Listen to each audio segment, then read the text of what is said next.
Okay, in this video we're going to take a look at this clicker question and I'll show you how to work through it because it'd be good to know how to mathematically manipulate the rate laws and the solutions to the rate law as well. So here's the question. We've got a first order reaction where there's one reactant A and it goes to the products. The initial rate is 1.36 times 10 to the negative 2 molarity per second for a starting concentration of 1.25 molarity. Well, what would be the rate at t 45 seconds? Time equaling 45 seconds.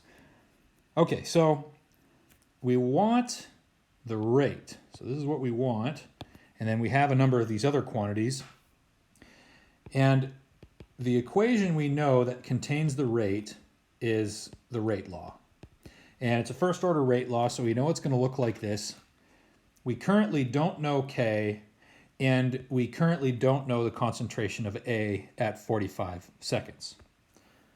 However, we will be able to get the rate constant, because it is a constant, by using the initial rate and the initial concentration of A. So we can just say 1.36 times 10 to the negative 2 molarity per second equals K times that starting concentration.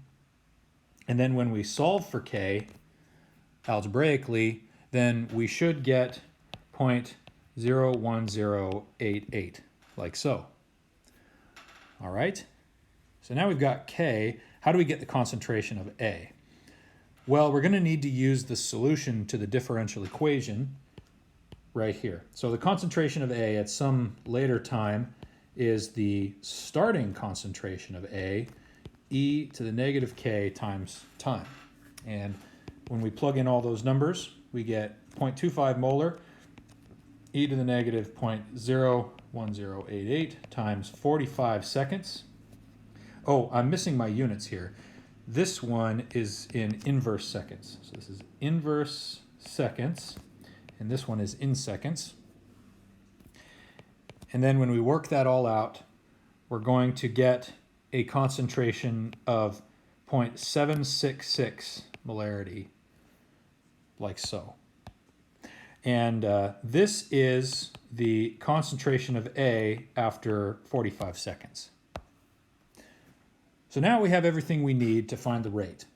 The rate just equals the rate constant, 0.01088 inverse seconds.